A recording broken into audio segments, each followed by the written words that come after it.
Greetings, my dear friends, and welcome to an episode of Reading Epic Threads. Today I present Rootbitch's Game Theory Part 2. So I want everybody to pay attention because this stuff is extremely important to the battle going forward.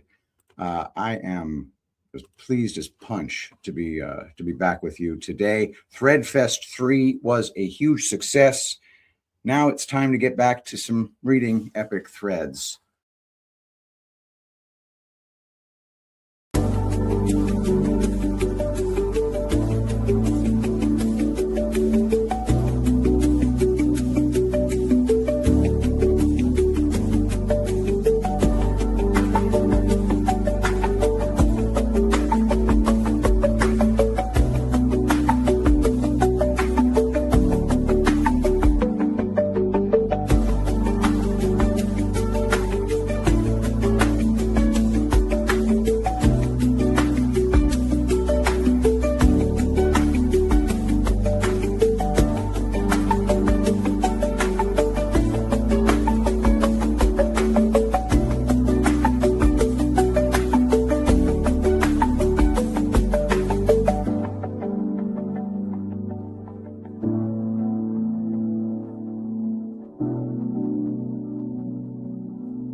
Greetings, my dear friends, and welcome to another episode of Reading Epic Threads. I'm your host, Patrick Gunnels, joining you from Houston, Texas. Today is January 23rd, 2026 at 3:48 p.m. Central Standard Time, and I present to you a collection by Rootbitch, and it's going to be about AI, game theory, civilizational stability versus truth, and psyops, and how they can save our lives.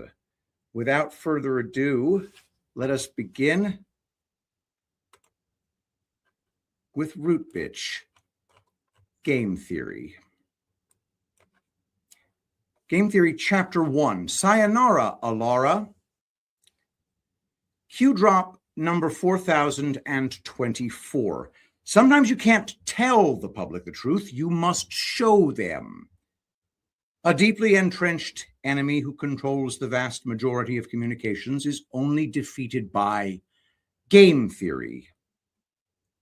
Q. I'll not buy you gentlemen beer. Oh, we're not here for beer, my friend. Oh. Does anyone else feel she should be moving in slow motion? Will she want a large wedding, you think? Should we say swords, gentlemen? Pistols at dawn? Have you remembered nothing? Recall the lessons of Adam Smith, the father of modern economics. In competition, individual ambition serves the common good. Exactly. Every man for himself, gentlemen. Yeah, and those who strike out are stuck with their friends. I'm not going to strike out. You can lead a blonde to water, but you can't make her drink. I don't think you said All that. right, nobody move. She's looking over him. Right, she's looking at Nash. Oh, God. All right, he may have the upper hand now, but wait until he opens his mouth. Remember the last time? Oh, yes, that was in the history books.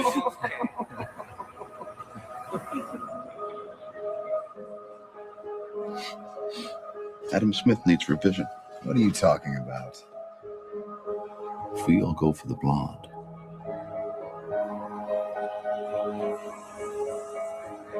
we block each other. Not a single one of us is going to get her. So then we go for her friends. But they will all give us the cold shoulder because nobody likes to be second choice. But what if no one goes for the blonde? We don't get in each other's way, and we don't insult the other girls. That's the only way we win. That's the only way we all get laid.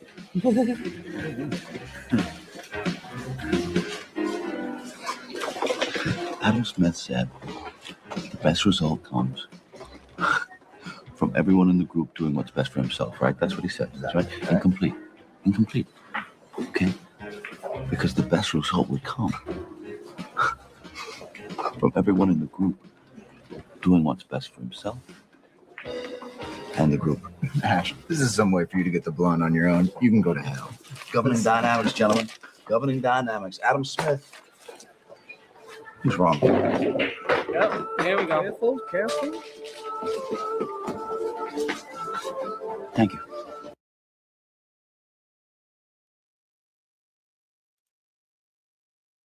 Nash equilibrium. Definition and examples of Nash equilibrium.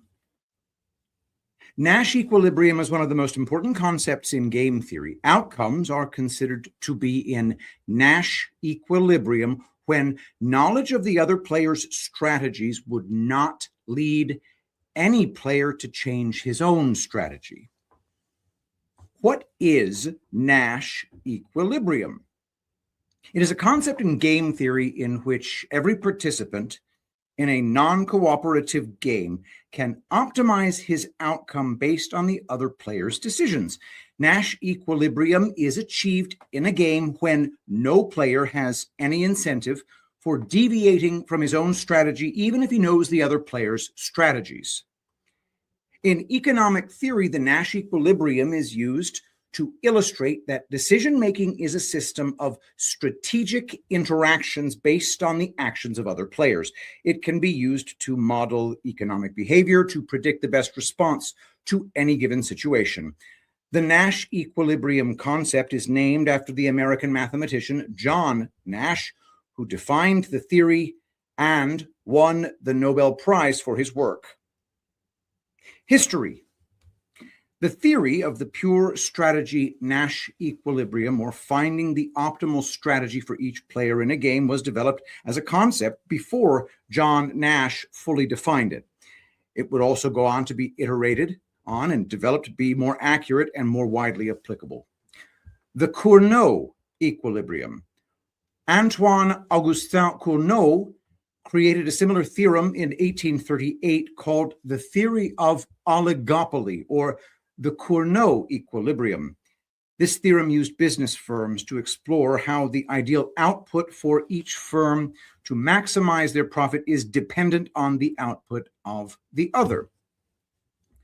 Mixed strategy equilibrium. In 1944, game theorists John von Neumann and Oscar Morgenstern introduced the concept of a mixed strategy equilibrium, which proposes that a Nash equilibrium exists for a finite game with a specific set of actions, with players choosing probability distributions over pure strategies or specific strategy profiles. Their theorem was largely constrained to simple games, particularly two-player games with rational players and zero-sum games. John Nash's equilibrium. In 1951, John Nash published multiple articles while he was studying at Princeton that outlined his Nash equilibria theory of games, including equilibrium points in N-person games in the National Academy of Sciences and non-cooperative games in Annals of Mathematics. In these publications, he was able to prove that any game with finite actions must have at least one mixed strategy Nash equilibrium or multiple mixed strategy Nash equilibria. Unlike previous theorems that were restricted to specific types of games or two-person games, Nash's theorem applied to a wider class of games and larger number of players, called N-player games, using the Kakutani fixed-point theorem. Later development. The Nash equilibrium, as defined by John Nash, was a major development in game theoretics and would later be refined by other theorists. In 1967, John Harsanyi developed Bayesian game models in which players had incomplete information about the other players. Then, in 1974, Robert Aumann introduced correlated equilibrium, in which communication between players or a mediator was modeled into the normal form game model, which depicts payoff functions as a payoff matrix with different strategies and expected payoffs. In 1975, Reinhard Selten showed that the normal form model generated too many irrational equilibria as solution concepts, but David M. Krebs and Robert Wilson solved this problem in 1982 with their definition of sequential equilibrium, which models both strategies and beliefs for the set of players. Nash equilibrium examples. These classic examples from the fields of social sciences and economics illustrate how optimal game strategies are dependent on other players' actions. The prisoner's dilemma. In this hypothetical game, two criminals are taken to separate rooms and, without communicating with each other, must make the decision to testify against their partner and convict them or remain silent. If they both betray each other, they each serve 2 years in prison. If prisoner A testifies against prisoner B, but prisoner B remains silent, prisoner A will be released and prisoner B stays in prison for 10 years. If both stay silent, they both serve 1 year in prison. The Nash equilibrium, or dominant strategy in this special case, is for both players to testify against the other to get only 2 years in prison, even if mutual cooperation, staying silent, yields a better result, since if one prisoner stays silent and the other betrays their partner, one player will have a much worse result. This is an example of a pure strategy Nash equilibrium in which there is one strategy profile for the higher payoff or optimal result. Now, the prisoner's dilemma example only assumes people are trading off negative consequences. However, the game theory also applies to people making decisions about financial gains or quality of life improvements. Historically, there's kind of been a limit on what we can realistically achieve or gain. Humans have certainly always desired immortality or some sort of ascension to a higher power, or turning lead into gold, or the Philosopher's Stone, or you name it, and we've attempted to achieve it in some way to surpass our feeble human limits. Where game theory comes in is that Sam Altman or Mark Zuckerberg or any AI billionaire could truly believe that AI is our ticket to solving currently incomprehensible problems. For example, imagine what the brightest minds could do if they never got tired or never had to take breaks or never needed to sleep. We could solve world hunger, maybe. We could cure cancer. Maybe we could even transfer our consciousness into mechanical bodies and live forever that way. So instead of thinking about game theory in terms of punishments, like in the prisoner's dilemma, in terms of game theory around artificial intelligence, we have a nearly infinite amount of upsides, with the only downside being that you could potentially not be the first person to ascend, for lack of a better word. And this leads to an infinite amount of possibilities for the person who develops full AGI first. They could hold the key to the secrets of the universe. They could travel faster than light. They could do all sorts of incredible things. So the prize here is massive. It's bigger than anything you can imagine, almost infinite, and it's pretty much impossible for our human minds to fully comprehend. Turning something like lead into gold is like child's play compared to what a full AGI could have to offer us. More than anything, billionaires seem to believe that this technology will be their personal savior. However, the companies behind the AI research have reached a point where failure is completely unacceptable. The promise of trailblazing humanity into a new era of technology, something that we haven't even considered since discovering the transistor, is on the table here. So the quest for perfecting an AI agent has now ballooned into this huge sunk cost that all the billionaires in the world will chase until the end of the world to achieve their goal. I'm saying world a little bit too much. This is a concept that I think C.S. Lewis explains best in his work, The Weight of Glory. C.S. Lewis says, "It would seem that our Lord finds our desires not too strong but too weak. We are half-hearted creatures, fooling about with drink and sex and ambition when infinite joy is offered us, like an ignorant child who wants to go on making mud pies in a slum because he cannot imagine what is meant by the offer of a holiday at the sea. We are far too easily pleased." This is a quote from C.S. Lewis, The Weight of Glory, and other addresses. This is basically saying that humans spend way too much time avoiding punishments like hell, or thinking about hell and the consequences of hell and what's hell like, but we rarely consider the cost of missing out on the bounties of heaven. We almost never consider how much infinite bliss is worth and how much you might be willing to sacrifice in order to achieve that infinite reward, thus being the weight of glory. So I think that billionaires are sort of feeling the weight of glory when it comes to artificial intelligence. Their goal is a simple one. They want to create a single artificial general intelligence that is equivalent to the average human being. Because once we can create that single AGI, then it turns into the task of scaling that up. We build a second and a third. And imagine the speed that an AGI can work at solving our problems. And now imagine that we just turn on 10,000 of them all at the same time to work on a project simultaneously.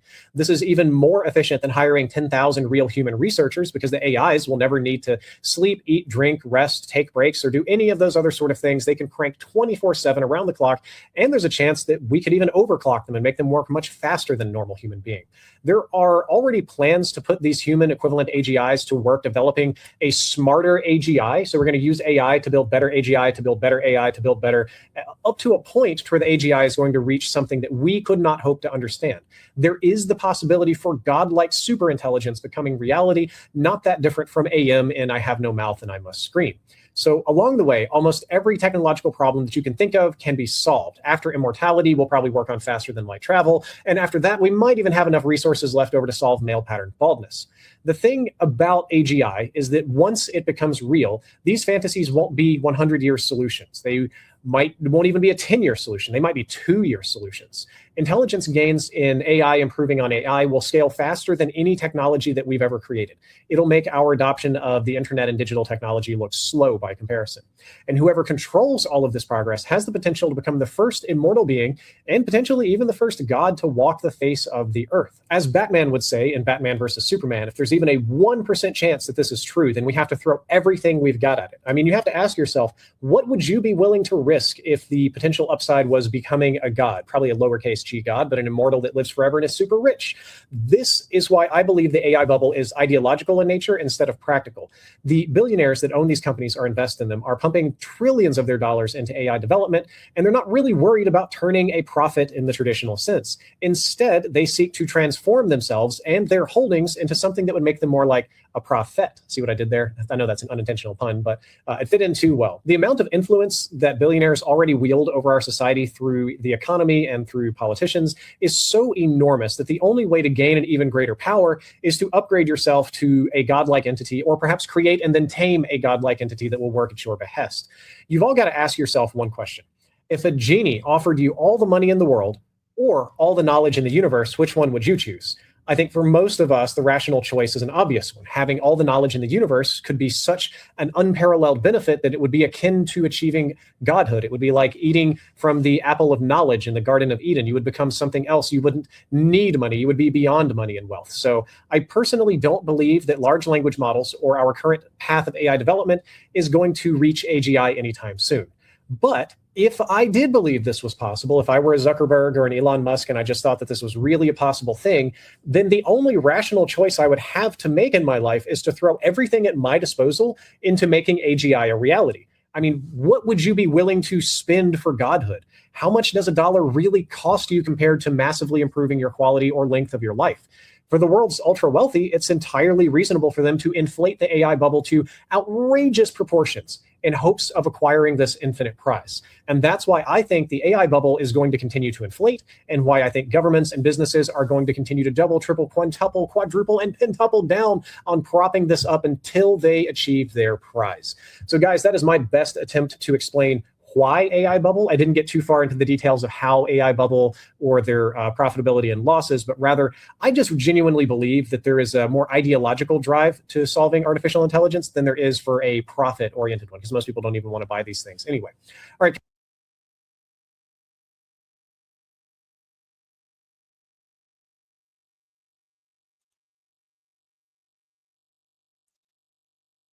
Even the staunchest advocates for AI have to see the problems. From medium.com, OpenAI is sinking and dragging the entire AI industry down with it. How Sam Altman is pulling Oracle, AMD, NVIDIA, and others into the biggest gamble in tech history. If you still think the AI revolution is a story about progress and saving humanity, think again. OpenAI is burning $11 to $12 billion per quarter, and its perverse appetite keeps growing. Until the end of last year, this could have been considered a problem for Sam Altman and OpenAI's shareholders. But now, everything has changed. OpenAI no longer wants to go down alone. It's dragging down the leaders of the AI and financial industries with it. The bill will run not just into the hundreds of billions of dollars set to go up in smoke over the next 3 years, but ultimately into the trillions. Of course, without the personal support of King Trump, this madness wouldn't have been possible. And the support arrived right on time. On January 21st, 2025, the Stargate project was officially announced. This is a monster into which $500 billion is already planned to be poured over 4 years. But as you can anticipate, This amount will hardly be final. Prepare for it to grow many times over. I'm trying to guess whether you realize, damn it, that in the end, it won't be Sam Altman who pays for all this, but all of us. Perhaps they managed to convince you that what matters for business is not the numbers now, but paradise for everyone in a few years. Perhaps you agreed with this because you believed in the mantra they endlessly repeat: AI hallucinations and catastrophic forgetting are temporary problems that will soon be solved. Just give them more money and computer power, they say, and everything will be fixed. A world of unprecedented abundance will arrive. I also believe this for almost all of fall 2025, but now at the beginning of 2026, reality hits hard. OpenAI isn't just sinking into the abyss. It has locked itself into a suicidal embrace with Oracle, SoftBank, CoreWeave, and other equally reckless predators, and nothing can prevent what they've planned. The point of no return has been passed. And if you can debunk my fears, I will pray for your health and well-being for the next 3 years. OpenAI, a chronically unprofitable company. And so, while Sam Altman puts on a brave face in a bad situation, selling investors a vision of the everything platform, the numbers reek of smoke. You no longer need the nose of a guard dog to smell the nauseating odor of approaching trouble. Thank Sam and his like-minded associates, we are no longer inside an AI bubble. We found ourselves inside what disturbingly resembles a financial Chernobyl. And if you already know that Yahoo Finance named OpenAI the 2025 Company of the Year, you already understand which way the wind is blowing. Of course, this assessment didn't come from nowhere. It's a reflection of assessments given by many other well-known media and analytical centers. Times, Forbes, Fast Company, MIT Technology Review, Gartner, McKinsey, Financial Times, you name it. The praise they've sung to OpenAI means that everyone should follow its example. But there's one little problem. OpenAI is chronically unprofitable. The results of their commercial activity since the beginning of the AI revolution are as follows. 2023 revenue, a $1.6 billion loss. Not precisely known since exact figures aren't disclosed, but according to insider information, it was already substantial back then. So revenue was 1.6 billion and running at a loss. Loss not precisely known. 2024 revenue, $3.7 billion, loss, $5 billion. 2025 revenue at the beginning of January ranges from $13 to $20 billion, loss, $8 to $12 billion plus, analyst estimates. How do you like that math? But it gets even more fun. OpenAI expects that in 2026, their net loss will grow even more and reach $14 billion. By 2028, their cumulative losses will amount to $44 billion. Think about that. The company plans to burn $1 billion a month just to keep the wheels turning. A broken business model. That's far from all. An even more serious indicator that things are bad for them isn't even this. Although investors prefer to ignore this fact or simply don't understand its significance, OpenAI's gross margin is only 41%. Let me explain why this is even worse than serial unprofitability. Gross margin is the difference between revenue and direct costs of operating a product. For OpenAI, this is what they pay Microsoft for each user query to ChatGPT, electricity, server rental. A 41% margin means if you pay OpenAI $1, then the company immediately gives 59 cents to Microsoft just so the server can physically process your query. OpenAI is left with only 41 cents. Meanwhile, in the software as a service world, normal gross margin is much higher, 70 to 85%. NVIDIA's is 73 to 76%, while OpenAI's is closer to hardware manufacturers or even delivery services where you need to spend on gas and spare parts. For a digital giant, this is a sign of an inefficient business. And there are also enormous indirect expenses that drive the company deep into the red.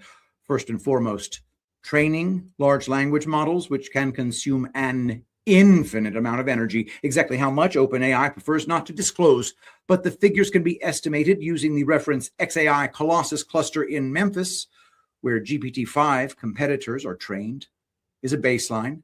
Power, 150 megawatts. Composition, 100,000 NVIDIA H100 chips. Verification, Elon Musk officially requested exactly 150 megawatts from local authorities for this data center's operation. Finally, labor costs. AI engineers cost $500K to $1 million per year. This is very expensive, and many believe OpenAI's staff is bloated. Marketing and lawyers also cost a pretty penny. Endless copyright lawsuits and other legal incidents cost the company hundreds of millions of dollars. But the most unpleasant thing about their business model is the business model itself. The problem is that it scales poorly. Even if OpenAI attracts 1 billion new users, this won't turn their losses into profits. In ordinary software business, the more users, the higher the profit. As I've already noted, software replication costs nothing, but in the AI business, each new user requires new costs for energy and chips. It turns out that with a margin of only 41%, OpenAI simply doesn't have money left to cover its enormous expenses. They spend the change, those same 41 cents, on developing new models, but this change isn't enough. As a result, they're forced to constantly borrow money in the hope that the fundamental limitations of generative AI will somehow miraculously be overcome, and AI will get rid of hallucinations and catastrophic forgetting. Where does the money come from? Now, take a deep breath, and if you're standing, you'd better sit down. The Yahoo Finance feature reports that OpenAI has accumulated $1.4 trillion in planned investments for the next 8 years. Got that right. A chronically unprofitable company with progressive debt has accumulated $1.4 trillion in planned investments for the next 8 years. How is this possible? Okay, here's a teaser for you. OpenAI shares rose 153% in 2025 after its market capitalization reached $500 billion. Is the fog beginning to lift? Listen to OpenAI Chief Financial Officer Sarah Fryer. She'll explain it to you. Quote, "It's been a year where we have really hit kind of this day one of the next phase for OpenAI," she stated. Here's how it went. In July 2025, OpenAI announced a $300 billion deal with Oracle. Then, between March and October, 3 deals were concluded with CoreWeave. Each time, OpenAI's partners' shares rose 38% for Oracle within 2 months after the deal announcement, and more than threefold between March and October for CoreWeave. OpenAI also allocated $250 billion to Microsoft and $38 billion to Amazon. In addition, it plans to attract major customers for AMD chip production, estimated amount $150 billion, and NVIDIA GPUs, $300 billion for production with a total deployment cost of $500 billion. Additionally, the company has a partnership with Broadcom for the supply of 10 gigawatts of specialized chips, amount being clarified. In other words, OpenAI is investing in infrastructure for its everything platform, the vehicle for which is Stargate. Of course, Altman doesn't have all this money. He secures investment from his partners under the promise to use the capacities being created. That is, we're talking about what should happen in the future if what? Here's what. If AI suddenly starts generating profits that cover all these insane expenses. Right now, there is no such profit. Current capital investments are not provided by production enterprises, but by large companies and startups in the AI field. They are the ones supporting this hype, promoting the narrative of constantly improving models. It is precisely the myth that AI progress continues that lies at the foundation of all this abnormal movement. The show must go on. But generative AI not only doesn't live up to its promises, it cannot do so, no matter how much you scale it. Real AI experts are already shouting about this. Gary Marcus was saying this even before the GPT hype. Jan LeCun has been constantly repeating it for the past 2 years. Finally, recently, none other than Ilya Sutskever, the chief ideologue of the scaling hypothesis, admitted this. But will those whose well-being depends on AI hype shut down their own shop? No, anything but that. The show must go on, and they, of course, have a better idea to push another investor narrative. Sam Altman has been selling it since 2023, from the very time when it all began. Apparently, even then, AI's master salesman felt that you can't go far on pure AI alone. That's how the idea of the everything platform was born.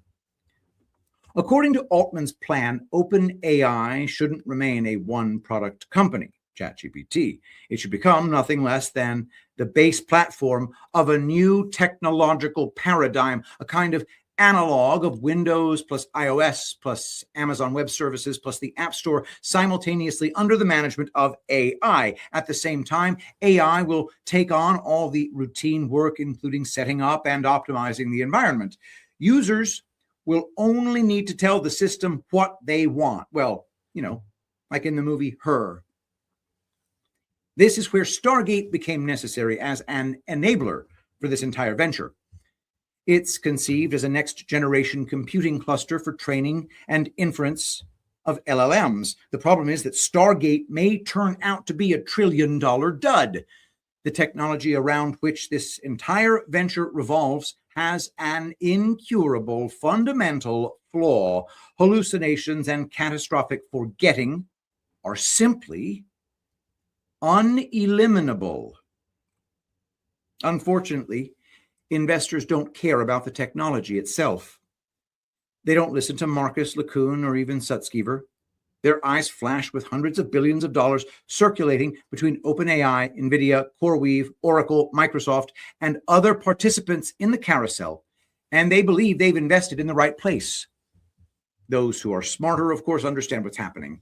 Peter Thiel felt that the peak of AI hype was coming to an end and sold his NVIDIA shares in November of last year. No, NVIDIA is unlikely to go bankrupt. It produces a real product. It's just that when the bubble bursts, this product will no longer be in such demand, and the shares will inevitably fall. But what does OpenAI produce? Mainly promises. Therefore, it's vital for Altman to ensure that responsibility for these promises isn't borne by OpenAI alone. The best way to achieve this is to involve everyone else in the same venture. Then the accountability will be collective. And it seems to me that if OpenAI dies as a result of this whole story, Altman himself will hardly suffer much, if at all. Why do I think so? Because financial crises develop according to the same scenario. Greed leads to speculation. Speculation inflates bubbles. Sooner or later, boom, the bubble explodes. People lose their jobs and some end up on the street, but still many, if not most of those responsible for all this continue to prosper. Well, you remember Too Big to Fail. And OpenAI is already big now and wants to become even bigger. It wants to become a $1 trillion company and get indulgence for anything. As OpenAI CFO Sarah Fryer suggested at a Wall Street Journal event, the federal government should guarantee debt for AI development. Who will pay for everything? Although OpenAI has officially disavowed that statement, the residue, as they say, remains, and investors have sensed it. Toward the end of the year, the company's partner shares began to fall. Oracle fell 23% in a month, AMD 15%, CoreWeave 45%. Shares of Microsoft, its largest shareholder, fell 5%. As Rishi Jaluria, managing director of RBC Capital Markets, concluded at the end of last year, quote, Oracle's stock price is now below where it was when it announced the OpenAI deal. This tells you that not only does nobody believe they'll ever get paid by OpenAI, but they hurt their credibility by making it seem like they will get paid by OpenAI, end quote. In other words, yes, the numbers reek of smoke. The specter of the AI bubble is becoming increasingly materialized. If nothing is done, the result of its bursting will be a crisis compared to which 2008 and COVID-19 will seem like just a failed party. Are you ready for such a development of events? Well, at least you've been warned. So my first day back from having a nice life, it's my honor to welcome three of the world's leading technology CEOs. And in the case of Larry Ellison, it's well beyond technology. He's sort of CEO of everything. He's an amazing man, an amazing business person. But to announce the largest AI infrastructure project by far in history, and it's all taking place right here in America. As you know, there's great competition for AI and other things, and they're coming in at the highest level. We're joined by Oracle Executive Chairman Larry Ellison, SoftBank CEO, my friend Masa Yoshi-san, and CEO of OpenAI, and I would say by far the leading expert based on everything I read, Sam Altman. So that's great that you're coming in together. That's a massive group of talent and money. Together, these world-leading technology giants are announcing the formation of Stargate. So put that name down in your books, because I think you're going to hear a lot about it in the future. A new American company that will invest $500 billion at least in AI infrastructure in the United States, and very, very quickly, moving very rapidly, creating over 100,000 American jobs almost immediately. This monumental undertaking is a resounding declaration of confidence in America's potential under a new president. Let me be a new president. I didn't say it, they did. So I appreciate that, fellas. But it'll ensure the future of technology. What we want to do is we want to keep it in this country. China is a competitor and others are competitors. We want it to be in this country, and we're making it available.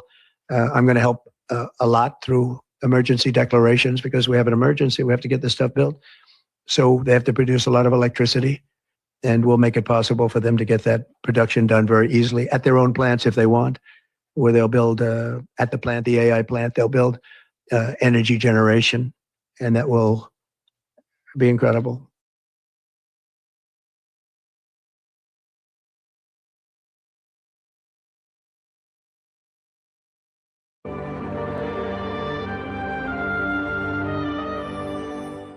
Welcome back, everyone. Big surprise. Amazon just revealed that it's bringing back the Stargate movies and TV shows. It won't be a straight-up reboot, so it's like Stargate Returns or Stargate Resurrection. They're bringing back most of the key creative behind the original Stargate TV series from back in the day, SG-1, Atlantis, Universe, the movies that they did. Based on what they're saying, it sounds like the vibe is going to be a lot like the classic series, so we'll break it all down. This is the actual announcement trailer that Amazon just released, with the classic creatives coming back to announce the new series. This is so exciting. This has been a very hard secret to keep for the last 18 months, but we can announce today that a brand new Stargate series is coming to Prime Video. What? Brad, this shouldn't be new.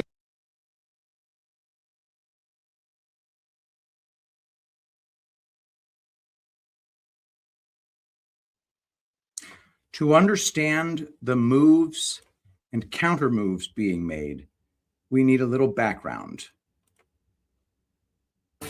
Still running today. This nuclear plant was turned on in 1969, the absolute heyday of nuclear power in the U.S. 3 new nuclear reactors were being turned on every year, each flip of the switch sending power to 500,000 homes. But it wasn't just the number of reactors being turned on in a year, it was how fast each one was being built. 5 years from breaking ground to turning it on, giving millions of people the benefit from one of the most profound and steady links in the entire field of economics. The more energy a country uses, the better off its people are. And the U.S. just stopped. but it was years before this. It was an accident at the 3 Mile Island nuclear power plant. The nation and much of the world has been watching as this nuclear nightmare unfolds. Chaos and confusion reigned as monitors tried to determine exactly how much radiation was released. It started more than a decade before Chernobyl. So really what happened? Suddenly, plants that announced construction in the 70s started being delayed 9, 12, 20 years. Only 4 have been built in the U.S. since 1996. This, what really hasn't been well explained before, is exactly what happened.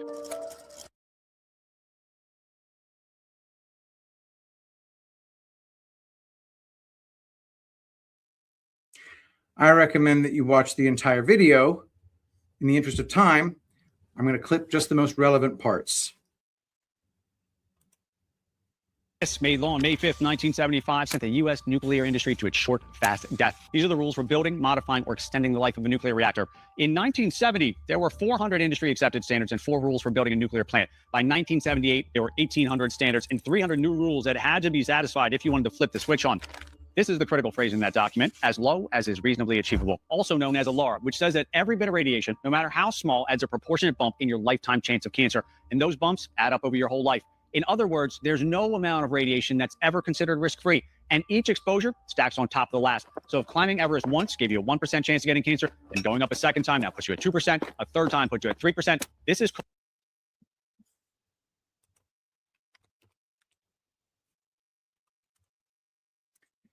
The Department of Energy takes on Alara. This is from c3newsmag.com.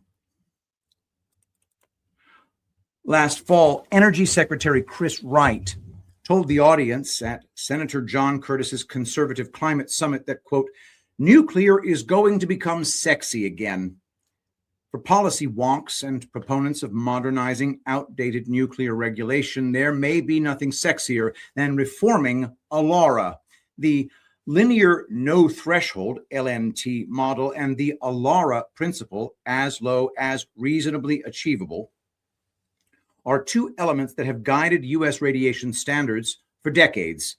While well-intentioned, outdated radiation standards have imposed unnecessary costs, slowed innovation, and reinforced public fear for years while providing little to no benefit to the environment or public health. Reform is not merely desirable, it is a strategic necessity and essential for improving the economic outlook for nuclear power. This week, E&E News reported that the Department of Energy will end the use of the Alara principle. The timing is critical because the United States is striving to meet growing energy needs, accelerate the deployment of advanced reactors, and maintain global leadership in energy innovation. A welcome next step would be for the NRC to follow the Department of Energy's lead. Background. The LNT hypothesis emerged from Hermann Muller's 1927 experiments on fruit flies, which showed that radiation can induce heritable mutations. Interpreted amid Cold War fears of fallout and atomic weapons, this research shaped the belief that any dose of ionizing radiation increases cancer risk in a linear fashion. In 1956, the National Academy of Sciences Baer Report institutionalized LNT as the foundation for radiation protection. The Alara principle, introduced by the NRC in 1975, was initially meant to apply LNT pragmatically by requiring exposures to be kept as low as reasonably achievable, while factoring in cost and feasibility. Over time, however, Alara lost its balancing intent. Regulatory enforcement increasingly pushed operators to minimize exposures well below natural background radiation levels, regardless of the benefits. For example, multi-million-dollar plant modifications have been mandated to achieve dose reductions lower than those from a cross-country flight or from consuming a banana. These reductions became mandatory for licensing and compliance, fueling a culture of regulatory absolutism. Trusting the science. The LNT model is deeply flawed and rife with scandal and deception. Importantly, modern research fundamentally challenges the assumption that risk increases linearly at low doses. radiobiology shows that cells are not passive victims of radiation damage. They possess complex repair systems and adaptive responses that mitigate low-dose effects. Epidemiological evidence supports this shift. Populations in Kerala, India, exposed to natural radiation levels up to 80 times higher than average, show no increased cancer rates. Studies of nuclear shipyard workers also reveal no significant increase in risk at low exposures. UNSEER and OECD reports conclude that applying linear risk models at these doses is scientifically unjustified and may significantly overestimate risk. As Emily Caffey, a radiation health physicist and assistant professor at the University of Alabama at Birmingham, told E&E News, quote, Alara has been misapplied across the board in a lot of different areas, and it has cost taxpayers a lot of money, and it has caused a lot of unnecessary fear in the public by saying, well, any little bit of radiation dose is going to give you cancer, which is just fundamentally not true. Alara makes nuclear unnecessarily more expensive. Maintaining ultra-conservative standards is enormously costly. Alara compliance inflates the construction and operating budgets of nuclear plants with expenditures driven by thresholds disconnected from actual health risk. Critically, Alara increases costs and could stunt the deployment of innovative small nuclear reactors, delaying or prohibiting the use of emissions-free, affordable power. By erecting a costly barrier to entry, new reactor companies must spend more precious capital on regulatory compliance for no meaningful health benefit. For example, Jack Devaney, the founder of advanced nuclear company Thorcon, points out that Alara standards for tritium, an isotope that emits low levels of radioactivity and would have to be ingested at a high rate to pose a health hazard, raise operational costs for molten salt reactors, MSRs. While these reactors can be designed more efficiently than pressurized water reactors, PWRs, MSRs emit 60 times more tritium than PWRs. This forces MSR designers to, quote, employ an expensive extra loop, cutting their economic advantage over the PWR and creating another set of fault points, end quote. Sayonara, Alara. By moving from outdated fear-based models to proportionate risk-informed regulation, the U.S. can lead the next era of safe, reliable, clean, and globally competitive nuclear energy. DOE's removal of Alara is a welcome first step, but the NRC and Congress must follow suit to align radiation regulation with prevailing science. Doing so will protect public health without imposing undue economic burdens on nuclear energy, ratepayers, and taxpayers. Perhaps smaller is the key, because when a nuclear submarine smashes up through Arctic ice, the nuclear reactor that powers it is fine. In service for over 70 years, there has never been a problem, let alone a meltdown on a nuclear-powered submarine or aircraft carrier. And we're not just talking a handful of these things. More than 200, traveling millions of miles around the globe, all fitted with a nuclear reactor that produces about 8% of the power the newest reactor in the U.S. we looked at earlier does. Going up and down in the ocean, fast, slow, vertical, horizontal, these are a critical part of the nuclear defense system. They have to work. This, basically a nuclear submarine engine, is what they're talking about if you've heard the term small modular reactor, or SMR, putting a submarine reactor on land and doing it exactly the way the Navy does it, which is where the modular comes from in modular reactor. Build the whole thing, all the pieces in a factory, and then ship them to where they need to be installed. As opposed to today, where a nuclear reactor is bespoke and almost entirely built on site. This cookie cutter approach, every reactor is the same, keeps costs down. If something breaks on one, you know right where to look on all the others. This is what GE says the one they're building in Ontario, Canada will look like. At about 5%, the physical size of a normal nuclear plant, power-hungry data centers feeding AI are clamoring for these and would love to have their own SMR. That's one of the reasons nuclear has become a hot topic again. We might be near it. The CEO of GE says there's now, due to a big shakeup at the Nuclear Regulatory Commission, a very real chance these become a meaningful addition to the grid starting in 2030. Maybe, just maybe, the small size is what shakes the U.S. out of its nuclear days. Because this, a giant, ominous nuclear plant that everyone has learned to associate with the green goop from The Simpsons, might just be too big of a mental hurdle for us to get past.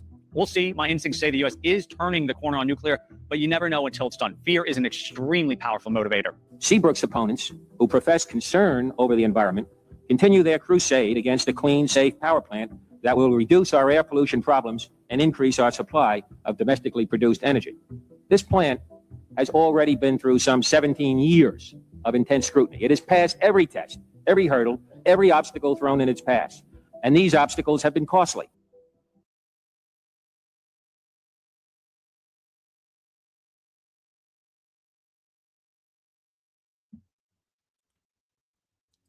From whitehouse.gov.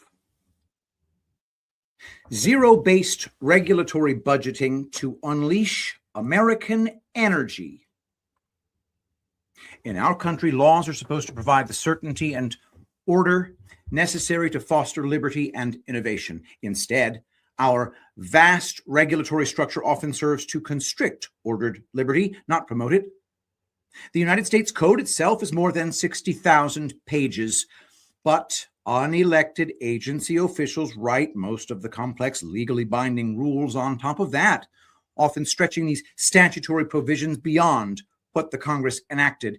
In particular, the previous administration added more pages to the Federal Register than any other in history, with the result that the Code of Federal Regulations now approaches a staggering 200,000 pages. These regulations linger in such volume that serious re-examination seldom occurs.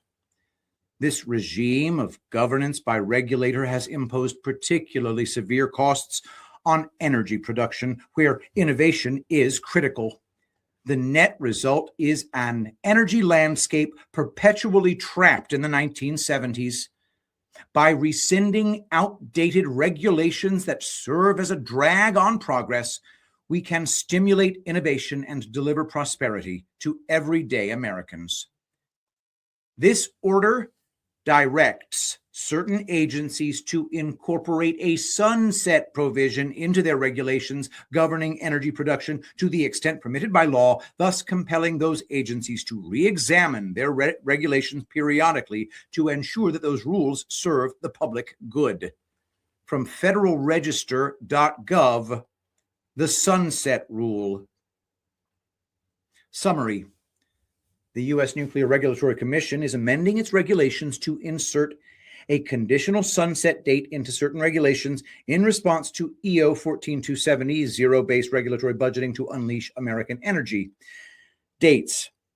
The final rule is effective January 8th, 2026, unless significant adverse comments are received by January 2nd, 2026. If the direct final rule is withdrawn as a result of such comments, timely notice of the withdrawal will be published in the Federal Register. The NRC uses the direct final rule procedure for rulemaking when the NRC anticipates the rule is unlikely to attract significant adverse comment. Because the rule is non-controversial, as explained further, this rulemaking would add a sunsetting clause to certain regulations, many of which are outdated, seldomly used, or duplicative with other regulations. Remember that we covered Sam Altman's Oklo nuclear energy company last May. You might want to rewatch in your free time, rumble.com, the Rootbitch, the energy sector of the future. And now from thedefensenews.com, Merz calls Germany's nuclear exit a costly mistake as energy debate reignites. Berlin. Germany's decision to shut down all of its nuclear power plants was a huge mistake that has proved extremely costly for the German economy, according to Friedrich Merz, reopening one of the most divisive debates in modern German politics. Merz said that experts, industry leaders, and international partners warned Berlin more than a decade ago that abandoning nuclear energy would weaken energy security and raise costs. Everybody told them 10 years ago, he said, arguing that Germany refused to listen and is now paying the price. When and how Germany shut down nuclear power. Germany's nuclear phase-out began in March 2011, immediately after the Fukushima nuclear disaster in Japan. In a dramatic policy reversal, then Chancellor Angela Merkel announced that Germany would accelerate its nuclear exit, despite having previously extended reactor lifetimes. 8 reactors were shut down immediately in 2011, while the remaining plants were placed on a fixed closure timetable. The final 3 reactors, ISAR 2, Emsland, and Neckarwestheim 2, were permanently switched off on 15 April 2023, bringing an end to more than 60 years of nuclear electricity generation in Germany. The decision was a central pillar of the Energiewende, Germany's long-term strategy to shift toward renewable energy, cut emissions, and move away from both nuclear and fossil fuels. Merz and other critics argue that Germany shut down nuclear power too early, before renewables and storage systems were capable of fully replacing it. Nuclear plants had provided stable, low-carbon, base-load electricity which vanished almost overnight. As reactors closed, Germany became increasingly dependent on coal and natural gas, particularly Russian gas. This vulnerability was exposed after Russia's invasion of Ukraine in 2022, when gas supplies tightened and prices soared, triggering an energy crisis across Europe. Now, just imagine if Patrick's girl AOC had gotten her way. From Axios, Democrats retreat on the Green New Deal. President Trump's first term provoked the movement for a Green New Deal. His second term may have killed it. Why it matters. Democrats aren't explicitly disavowing the Green New Deal, but they've abruptly stopped talking about it as they scramble to find new ways to talk about climate change. Over the past 3 months, Democrats in Congress collectively said Green New Deal only 6 times across social media and on the floor. That's the fewest mentions since the proposal rose to prominence in the fall of 2018, according to data from the legislative tracking service Quorum. Over the same 3-month period, Republicans mentioned Green New Deal 337 times as they continue to believe that what President Trump calls the Green New Scam is a losing issue for Democrats. Are you starting to understand why the AI hype narrative was necessary? I know you think AI is more than just hype, and maybe you're right. But consider what AI was able to do 40 years ago. This interview was recorded March 16th, 1984. Herb, we think of chess as the ultimate game of skill, a game that requires mental agility, intelligence, if you will. Yet here I am playing a game of chess with a computer, which is analyzing board positions and applying a certain kind of intelligence to figure out what its next move should be. That's the subject of our program today, artificial intelligence. And in some people's minds, AI suggests attempting to duplicate the way a human brain works. Is that what AI is, in fact? Not in most modern AI research, Stuart. Early research in AI looked at duplicating human thought processes, but current AI research is more concerned with duplicating the end result of intelligence. And computers that act as experts in expert systems and computers that can communicate with us in our language, understanding some of the context of that language, are 2 areas that are receiving a lot of attention in artificial intelligence research today.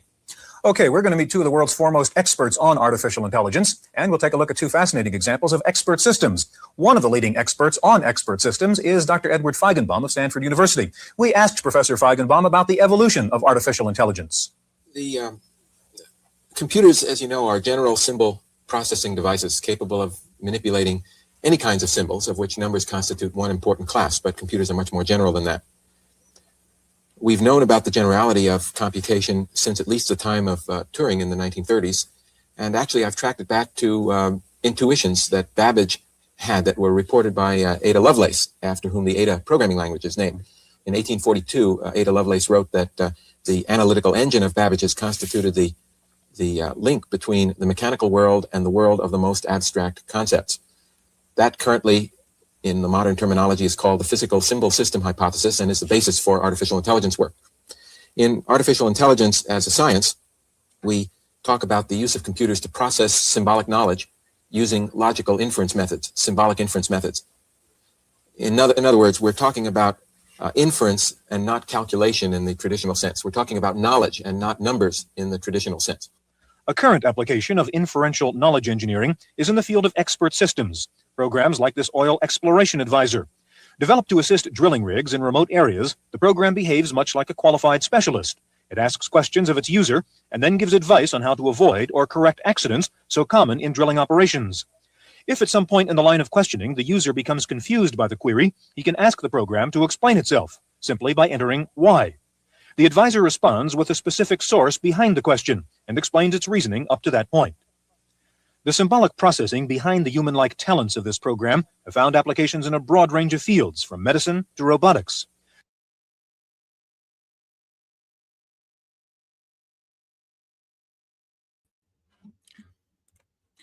Are you starting to at the end of the day, it doesn't matter whether AI is for real or if it's just hype, because the white hats have gamed out every scenario.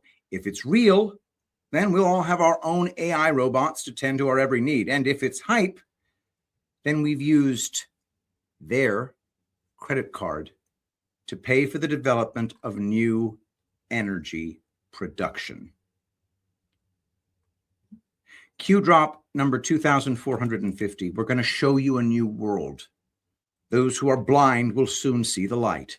A beautiful, brave new world lies ahead. We take this journey together, one step at a time. Where we go one, we go all. Q.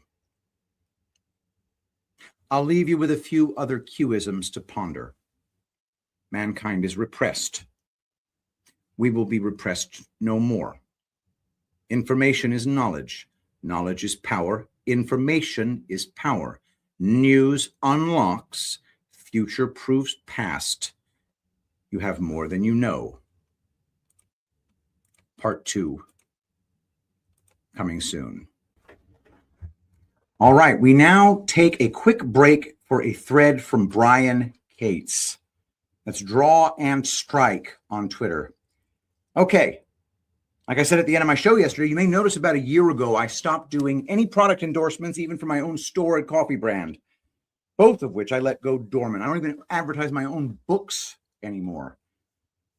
But I've recognized for some time now that I am one of those folks whose lymphatic system goes haywire when they fly. My feet will swell up, my body will become inflamed. No matter how long the flight is, 2.5 hours, 8 hours, it doesn't matter. But since I was pressed for time for my trip to Threadfest 3, I took a 2.5-hour flight to Dallas from Tampa.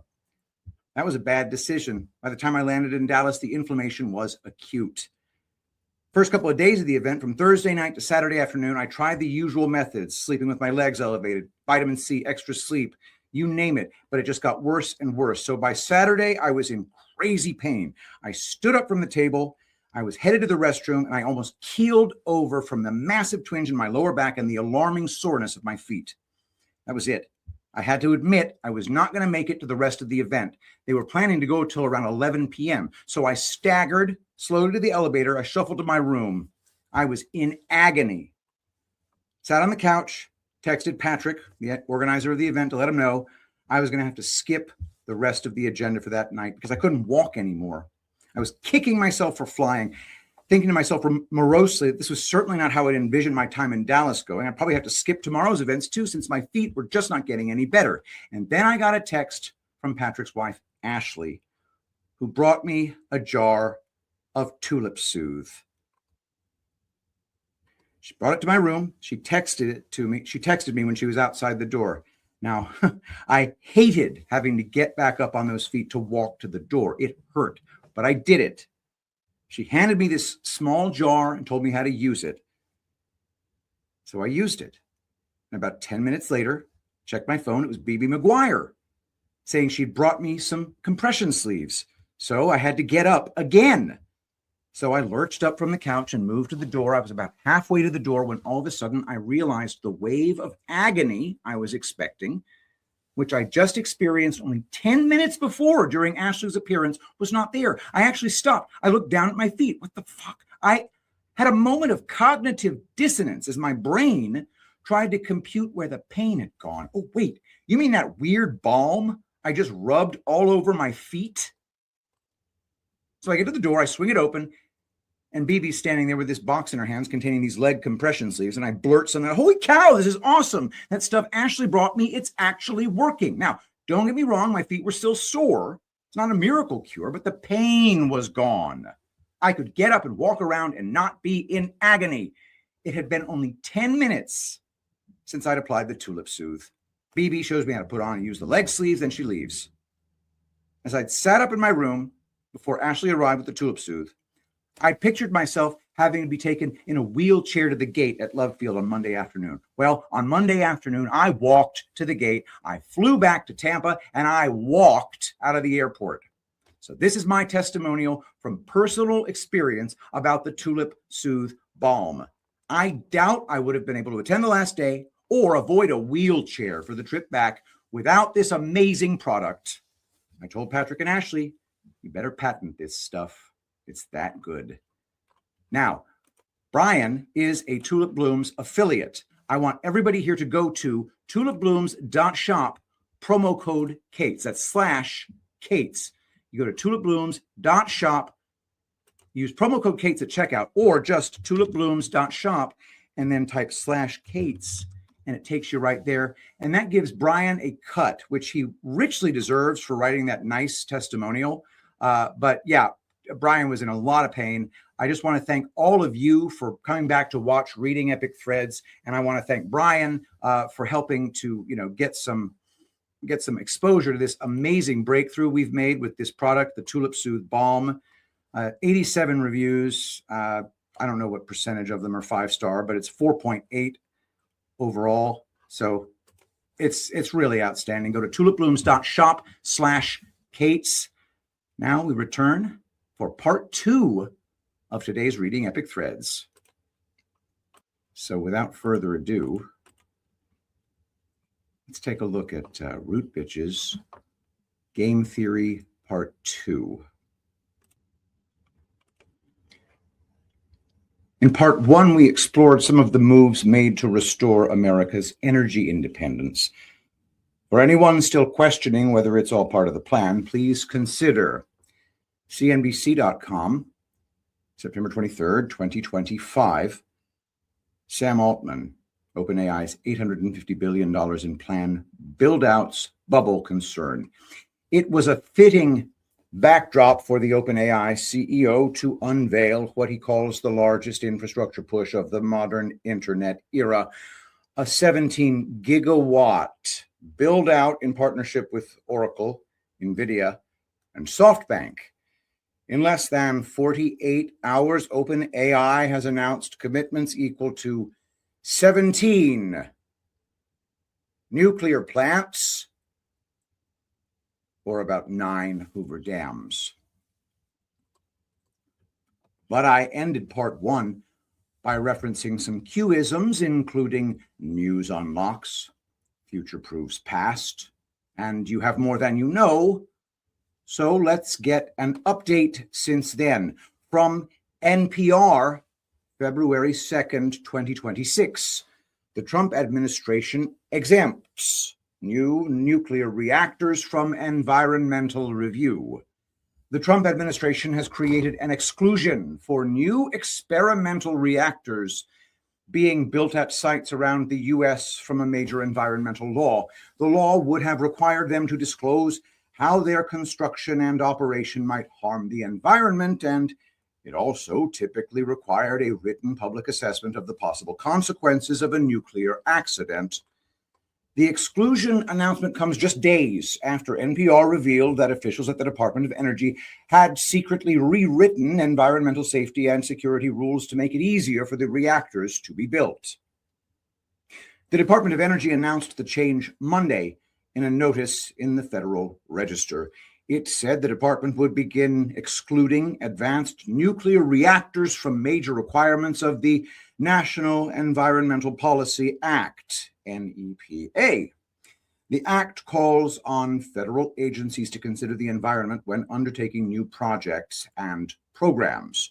The law also requires extensive reporting on how proposed programs might impact local ecosystems. That documentation, known as an environmental impact statement, and a second lesser type of analysis known as an environmental assessment, provide an opportunity for the public to review and comment on potential projects in their community. In its notice, The Energy Department cited the inherent safety of the advanced reactor designs as the reason they could be excluded from environmental reviews. Quote, advanced reactor projects in this category typically employ inherent safety features and passive safety systems, end quote. The exemption had been expected, according to Adam Stein, the director of nuclear energy innovation at the Breakthrough Institute. That name's a little on the nose.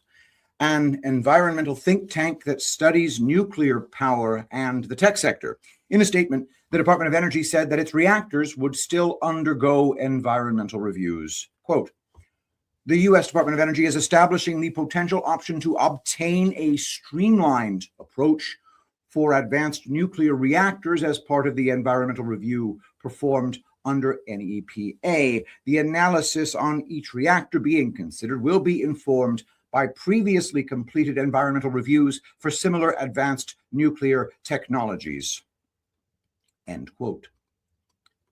Stein says he thinks the exclusion is appropriate for some reactors in the program and agrees that previous reactors built by the Energy Department have not been found to have significant environmental impacts. The Energy Department's reactor pilot program is seeking to begin operations of at least 3 advanced test reactors by July 4th of this year, 2026. The program was initiated in response to the executive order signed by President Trump, which was designed to help jumpstart the nuclear industry. The reactors are being built by around 10 nuclear startups, which are being financed with billions in private capital, much of it from Silicon Valley. The goal, supporters say, is to develop new sources of electricity for power-hungry AI data centers.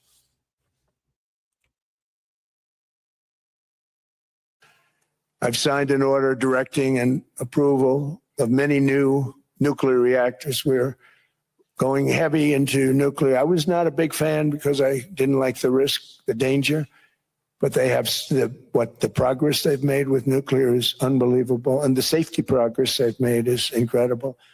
We're very much into the world of nuclear energy, and we can have it now at good prices and very, very safe. And we're leading the world in AI by a lot. We're leading China by a lot. I think President Xi respects what we've done, in part because I've allowed these big companies building these massive buildings to build their own electric capacity. They're building their own power plants, which when added up is more than any country anywhere in the world is doing. I read recently an article in the Wall Street Journal that China's creating so much energy, and they are. I got to hand it to them.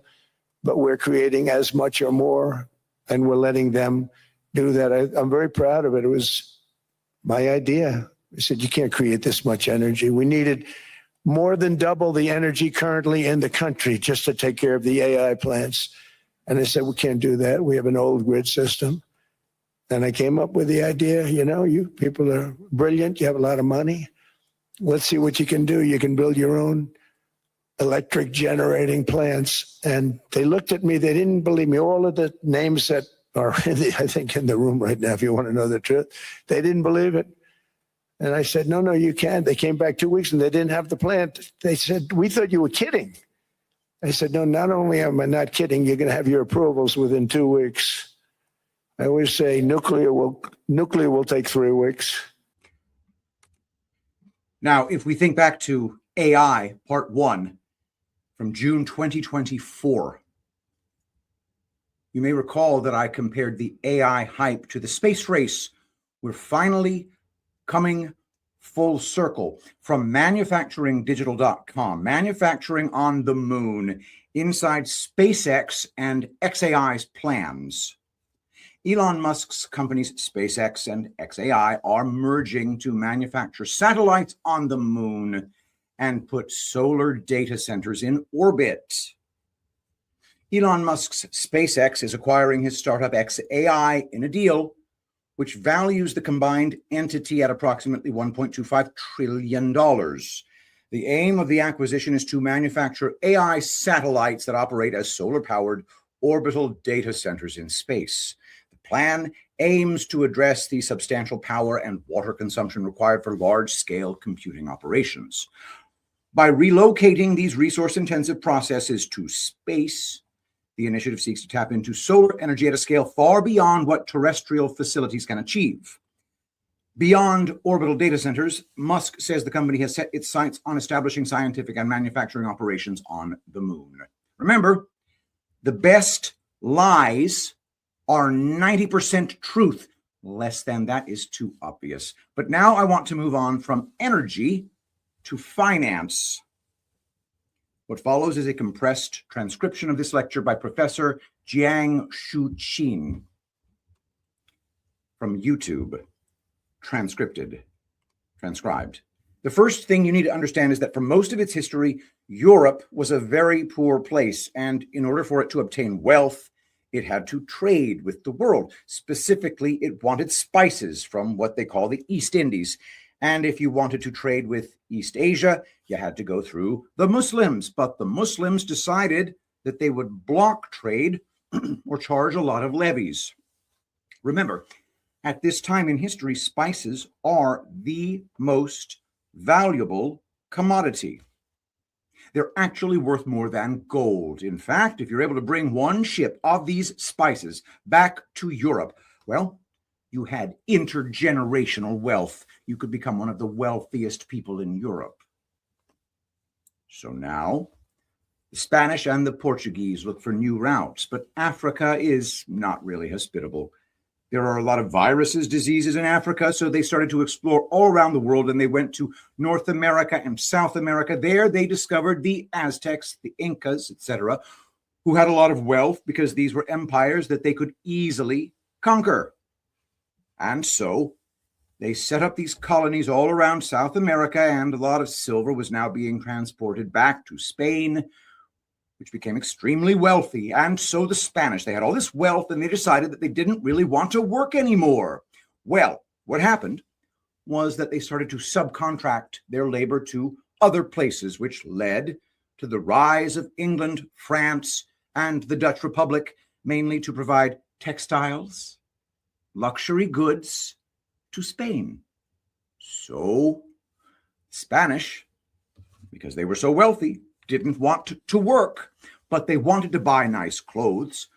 So they got other nations to be the factories, including Britain, the Dutch Republic, and France. And they hired the Dutch to go to the East Indies and bring back the spices, because it's a very dangerous job. With all this silver being transported from the New World back to Spain, what the English realized was that they could engage in piracy and steal the silver for themselves. So now the English became very wealthy because of piracy. And the most famous pirate of this time, of course, was Sir Francis Drake, who worked directly under the monarch Elizabeth I. So this was state-sponsored piracy that made Britain very wealthy. And even though Spain became very wealthy very fast, they also went bankrupt very fast because they were fighting too many wars. They were spending more money than they had, and they were too corrupt. In fact, the Dutch became the wealthiest nation in the world per capita with a burgeoning middle class, but the Spanish and the Dutch came into conflict over taxes. Remember, the Dutch were a colony of the Spanish. And so the Spaniards wanted the Dutch to pay more taxes, and the Dutch wanted to be more independent. So this started a series of wars throughout Europe called the 30 Years' War. Ostensibly, it was a religious conflict between the Protestants and the Catholics. But the main thing you need to know is that millions and millions of people died. In fact, it was the deadliest war in Europe up until World War I, which created anxiety in Europe, because if there's all this war and you're enjoying all this wealth, how do you keep your wealth secure? You're a merchant. You become very wealthy through trade by going to the East Indies, getting spices, coming back to Europe and selling them. But if the Spanish or the French are going to send an army and steal everything, how do you keep your gold safe? In the 1688 Glorious Revolution, the British nobility invited William of Orange who was a leader of the Dutch Republic, to become the monarch of Britain. Why would they do that? Why would they betray their own king? The king had always been in conflict with the oligarchs, and this was a continuous pattern. So ostensibly the reason is religious, but the real reason is the nobility wanted to exert authority over the country.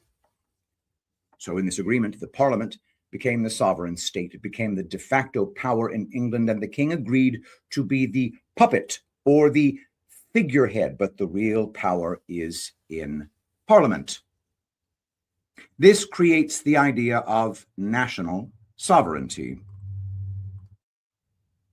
What people don't appreciate is that the real reason why they wanted to do that was that they wanted to protect capital. So the idea was that not only would one of the Orange come over, but most of Dutch wealth would also come over, because remember, at this time, the Dutch have a huge problem. They're constantly being invaded by Spain. So what you do is you take all the gold in the Dutch Republic and you transfer it over to England. The idea is that if you buy the Bank of England, that gold is yours, but the Bank of England will always be guaranteed by Parliament. Before you were a king and you needed to fight a war, you had to borrow money from bankers and merchants, oligarchs, and nobility. The problem, though, is that 1, you could lose the war. 2, you could die. 3, you could just say, I'm not going to give you back your money. Then these merchants would have no choice but to try to create a revolution. But as a merchant, as a capitalist, you don't want to go through that process. And so the Bank of England, it's really important because now you're lending money not to the king, but to the nation. What this means is that the nation has to pay you back. So even if the king dies, the people are liable for the debt. So now, if you're a merchant, you feel safe putting your money in the Bank of England. It's my money. If I lend it to the nation, I'm always guaranteed that they'll pay me back. And England is safe because unlike the Dutch Republic, England is an island, and therefore it's protected by the Royal Navy. It's impossible for the French, the Habsburg Empire, or the Spanish to invade England. Now, the major society that facilitated trade were the Freemasons. And what they started to develop was a new concept. Well, it's not a new concept, but they really systemized it. It's called contract law. The entire purpose of Parliament and the courts, the judicial system, is to ensure that your private property is protected, no matter where your private property came from. It doesn't matter. They don't care what the origin of private property is. So, if you're French, you killed 1 million people to steal 1 million gold, they don't care. It's yours. It's private. They believe that this private property comes from God. This is yours because God willed it to be yours, and we, England, must protect it. And they will do so through Parliament and through the court system. So now, if you're wealthy in Europe, you're encouraged to go invest in England. And this creates a concept that today we call offshore financial center, or OFC. So think of like Dubai or Hong Kong, or they don't care where the money comes from. Their legal system, the financial system, will help protect that money. Switzerland is a classic example, but England created this, and they based their entire nation around this idea. Now, the first major test to this system was Napoleon, because Napoleon was about to conquer Europe, and England couldn't have that.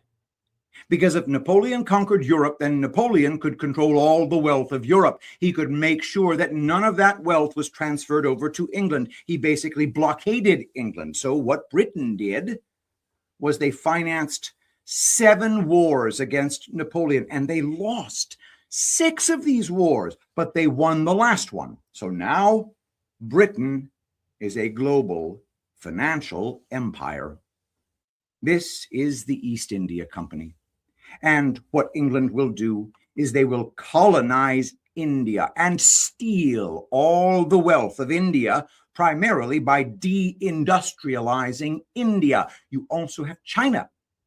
And the same idea was the opium went into China, and then silver and money went back to England. Now, the question is, how was England able to do this?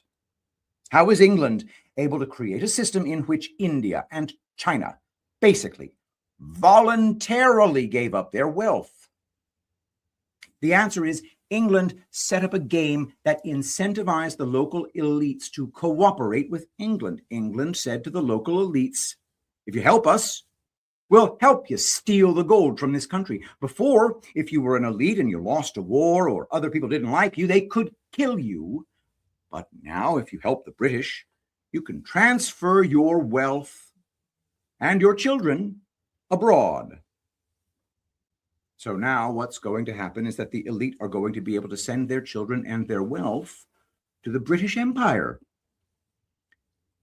There are certain mechanisms that allow them to accomplish this. Not only are you allowed to transfer your capital to the United Kingdom and its colonies, but they will disguise it for you. This is what we call money laundering. So when you steal from your own people, not only will Britain allow you to steal it, they will disguise it for you through their offshore financial centers, including Hong Kong, Singapore, etc. Their lawyers will pretend that this money came not from drugs, not from gambling, not from prostitution, but from restaurants, from real estate, etc. And then they will help you send it overseas where it becomes legitimate. So now you have real estate investments in Australia, Canada. This is a global money laundering system that encourages the local elites to be corrupt. It protects them in the corruption and incentivizes them in the corruption. What's important for us to understand is the game is still being played today. You can see it's a global network.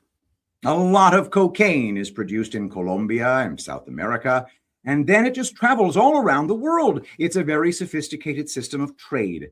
But what you need to understand is none of this would be possible without the British financial and legal system. People only participate in this trade if they can be guaranteed that their ill-gotten gains will be protected. So, what protects this money, of course, are the offshore financial centers. They won't ask where the money came from. They don't care where the money came from, and they will clean it up for you. Money laundering. They will use their sophisticated legal and financial systems to clean up your money, and then they will help you invest it elsewhere. Where are the major global financial offshore centers? Well, they're in the Caribbean, they're in Panama, they're in Northern Europe, they're in the Middle East, they're in Southeast Asia, Hong Kong, Singapore, Japan. Guess what, guys? This used to be the former British Empire. So the British Empire is still around today, but they transformed from one that is overt and that uses military power to control the world to one that is covert, that is secret, and that uses financial and legal means to control the world. And it's still the game we play today. We know that gambling, prostitution, human trafficking, slavery are all profitable. Why doesn't everyone do it? Because it's immoral. As a society, you need morality to create energy, openness, and cohesion, right? People want to feel as though they're part of something good and that they're serving a higher cause. And if you're all about slavery or prostitution or gambling or money laundering, people won't feel good about themselves. In fact, the souls become corrupted. This is a demonic system. This system is not only evil, but it facilitates evil. It is the work of Satan. But unfortunately, this is the system in which we live today. So, this entire world is based on stealing from the third world and transferring this money to the first. But really what's happened is that they've corrupted and destroyed themselves because this model has been too successful for them. And that's why we're seeing so much chaos in the world today. So we are really at a game reset or a game's end. And a new game is about to emerge because this game right now is not sustainable. What leads to happiness is family, love, community, meaning, purpose, generosity. The happiest people in the world tend to be religious. have families, and they tend to be very kind-hearted people. So why do we have rich people? Because the game is structured so that everyone is forced to play. The game is set up that we're focused on making money. Then the question is, why do you have this stupid game? And the answer, unfortunately, is that what we figured out is that this game in the short term, we're talking like decades, not centuries, in the short term, is what makes your people the most energetic, open, cohesive, and the most likely to win against other nation states. In the long term, you get destroyed. Your people are destroyed. You're corrupted by this game. But in the short term, it allows you to defeat the other players. That's how the British were able to create their empire, and that forced the other players to play this game as well, because in the short term, this game gives you huge advantages, but it's a zero-sum game. Think of an Olympic game where you're competing in the 100-meter sprint, and we know you shouldn't do drugs because drugs will destroy your body, right? But you're like, no, I really want to win this game. So one guy uses a drug and he wins. And the other players know about this, and they're forced to also use the same tactic. You understand? It's a really unfortunate system in that this system can only lead to the unhappiness, corruption, and immorality of the people. But people are too concerned about short-term rewards. So I decided to ask the AI for an analysis, and this is what I got. Hello, Joshua? Strange game. The only winning move is not to play.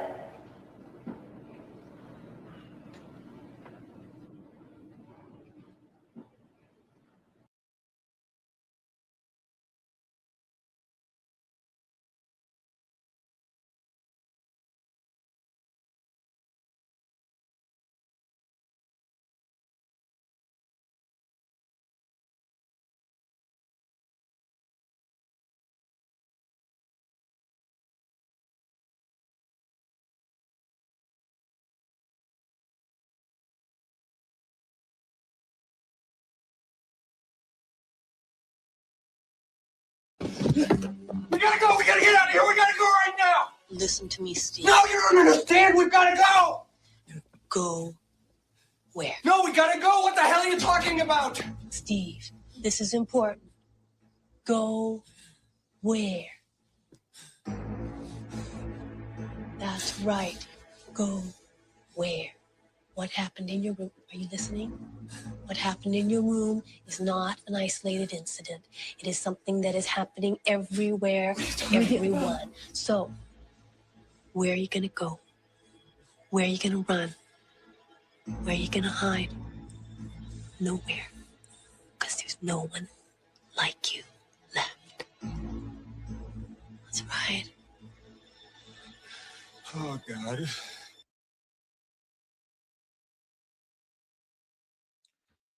What happens when you corner an animal? If only they had listened to Sun Tzu. Build your opponent a golden bridge to retreat across. They gave us no choice but to dig our heels in, put on the armor of God, and stand firm. Q drop number 4207. The armor of God. Finally, be strong in the Lord and in his mighty power. Put on the full armor of God so that you can take your stand against the devil's schemes. For our struggle is not against flesh and blood, but against the rulers, against the authorities, against the powers of this dark world, and against the spiritual forces of evil in the heavenly realms. Therefore, put on the full armor of God so that when the day of evil comes, you may be able to stand your ground, and after you have done everything, to stand.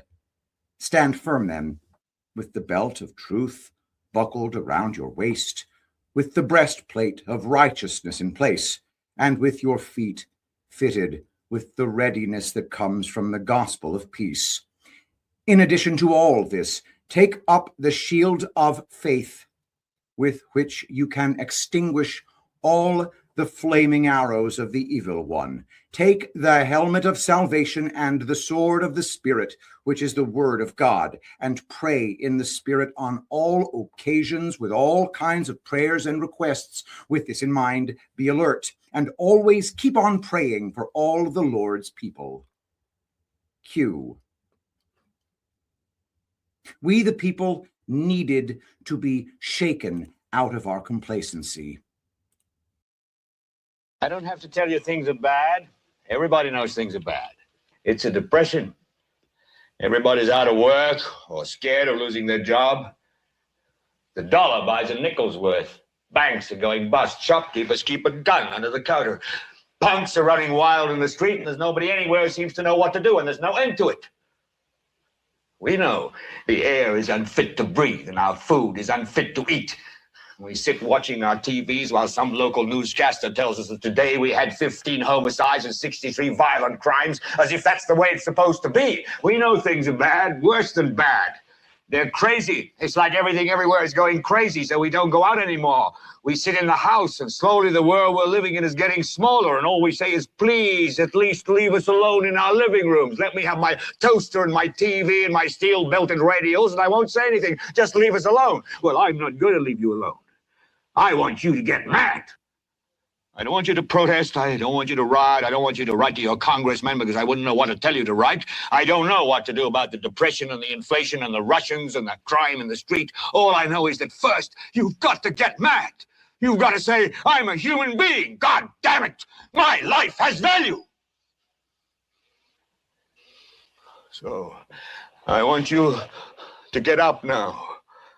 I want all of you to get up out of your chairs. I want you to get up right now and go to the window, open it, and stick your head out and yell, I'm as mad as hell, and I'm not going to take this anymore. I want you to get up right now. Get up, go to your windows, open them, and stick your head out and yell, I'm as mad as hell, and I'm not going to take this anymore. Things have got to change. How many stations does this go out? out You've got to live? get mad. 67. Say, I know it goes to Louisville and Atlanta. I'm not going to take this anymore. Then we'll figure out what to do about the depression and the inflation and the oil crisis. But first, get up out of your chairs, open the window, stick your head out and yell, and say, I'm as mad as hell, and I'm not going to take this anymore. Who are you talking to, Herb? CGG Atlanta. Are they yelling in Atlanta, Herb?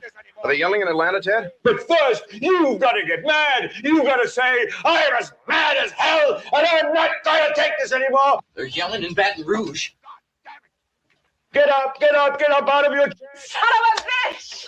We struck the mother load! Stick your head out of the window, open it, then stick your head out and keep yelling and yell, I'm as mad as hell. I'm not going to take this anymore. Just get up from your chairs right now. Go to the window. Where are you going? I want to see if anybody's yelling. Window, open it and stick your head out and yell and keep yelling. I'm mad as hell. I'm not going to take this anymore. I'm not gonna take it anymore! I'm mad as hell! I'm not gonna take it anymore! I'm mad as hell! I'm not gonna take it anymore! I'm mad as hell and I'm not gonna take it anymore!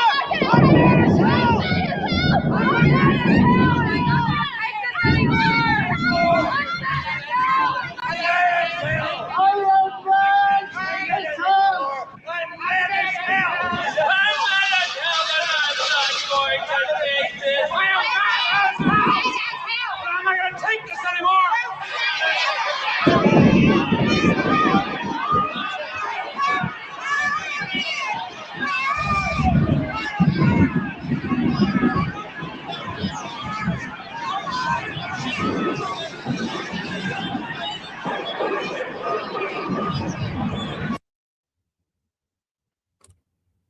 Q drop number 2528. Power belongs to the people. You are what matters. All you needed was a spark to unite together. They are scared. Think fake news attacks second only to POTUS himself. Together we win. Trust yourself. Think for yourself. You are not alone. Open your heart and your mind. Where we go one, we go all. Q drop number 60. You can count the people who have the full picture on 2 hands. Of those less than 10 people, only 3 are non-military. Why is this relevant? Game theory. Outside of a potential operator who has been dialed in with orders specific to his or her mission, nobody else has this information. Operators never divulge.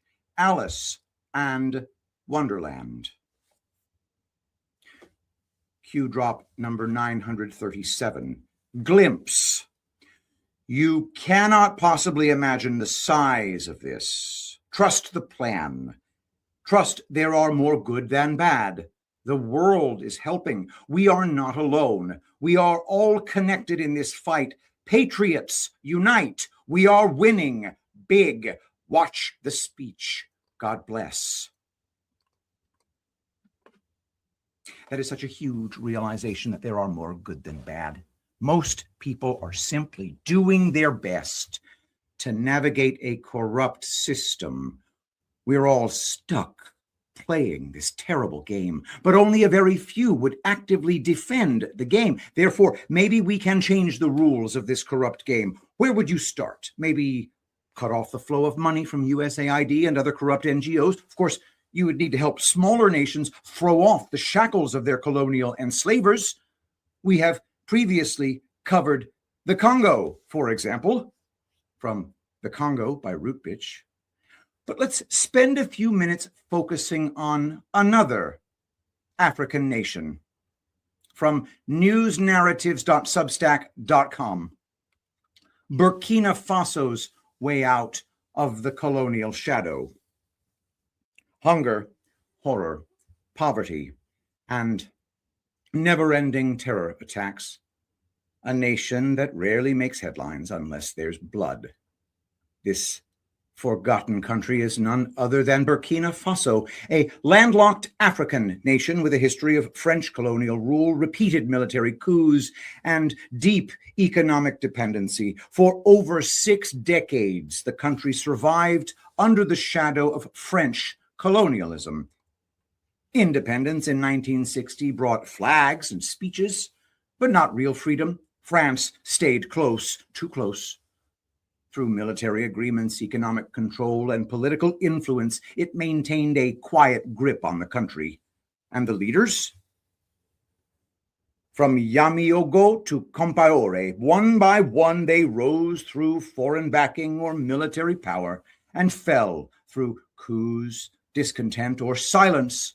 Burkina Faso became a revolving door of regimes. Over 10 coups in 60 years, each claiming change, most delivering more of the same: instability, dependence, and broken promises. Then came one man who broke the rhythm, a name we all know: Thomas Sankara, the fearless revolutionary who flipped the script in the 1980s and gave Burkina Faso a whole new identity. His fight against colonialism and his push for African pride and self-reliance still echo across the continent today. Now, over 30 years later, another soldier steps into his shadow. Ibrahim Traoré, just 34 when he took over in September 2022. Didn't rise through speeches or slow reforms. He took charge through a coup, but not the usual kind. This wasn't a grab for power. It was a loud, clear rejection of business as usual, of outside interference, of old colonial strings. His message? Burkina Faso doesn't need babysitting. We'll write our own future now. Breaking away from France. Just like he promised, Traoré wasted no time cutting off ties with France. In early 2023, he told all French troops to leave Burkina Faso. His government also terminated old defense deals that had been around since independence. French news outlets were kicked out too, accused of spreading lies. Instead, Traoré started working more with Russia and other non-Western countries for military help. These bold steps weren't just about politics. Rather, they were Traore's way of rejecting neo-colonialism, the modern version of colonialism where foreign powers still control African nations through military presence, economic leverage, and media influence. More subtle, but just as controlling.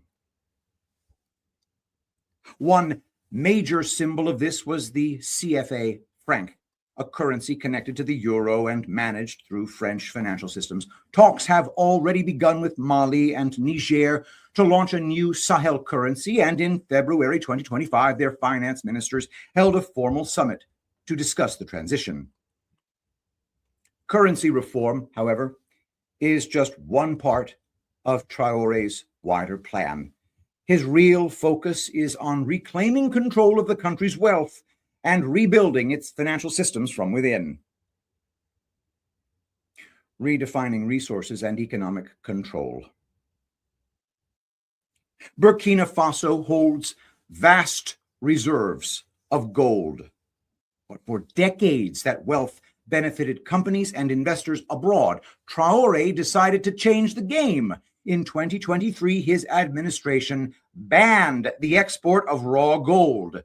Two of the largest gold mines in the country were brought under state ownership. A government agency was created to supervise gold refining and export. Construction began on both a national gold refinery and the country's first ever gold reserve. These policies led to a major financial breakthrough. In March 2025, the government finished paying off the country's outstanding foreign debt of $4.8 billion, doing so without borrowing from the International Monetary Fund or relying on foreign donors. Building an independent industrial sector. Unlike previous governments that waited for external aid, Traore has promoted domestic production and infrastructure. His administration has already launched several factories and industries across key sectors.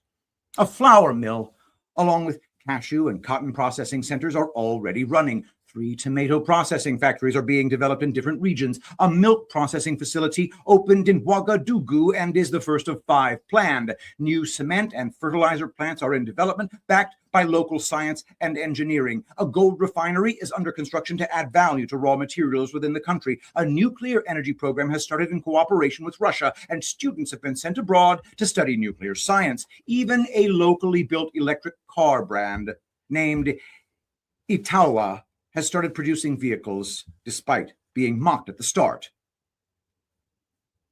These efforts are making an impact. Burkina Faso's gross domestic product increased from $18.82 billion in 2022 to $21.86 billion in 2024. Economic growth rose from 3.0% in 2023 to 5.1% in 2024. Budgeting that reaches the people. In August 2024, Traore launched a new program called One Village, One Project. This rural development initiative brings tools, irrigation systems, and food processing machines directly to small communities. By the middle of 2025, crop yields in selected regions had risen by 12%. Large-scale farming machinery has also been distributed. Wheat and rice production are climbing steadily, and a major road project is underway to pave 5,000 kilometers of roads every year. For context, only 3,000 kilometers were paved across the country over the past 60 years. This kind of budgeting is not about pleasing foreign lenders. It is about making development real for the people on the ground. If Burkina Faso can build entire communities with its own hands, labor, and state funds, then why can't others? And if they do, the trillion-dollar aid machine loses its grip. If Burkinabés can do it, why can't we? And in that question, Traore is already winning. He's not just building a city, he's igniting a continental revolution and building the whole new Africa, brick by brick. Even the gatekeepers of global finance, notorious for keeping African nations on their knees with the conditional loans and austerity demands, have had to swallow their pride and admit the cold, hard facts that Burkina Faso isn't just surviving, it's growing. Despite facing reduced Western aid and losing access to old funding networks, Traoré has delivered on many of his promises. Whether this progress can last is still uncertain, but one thing is now obvious.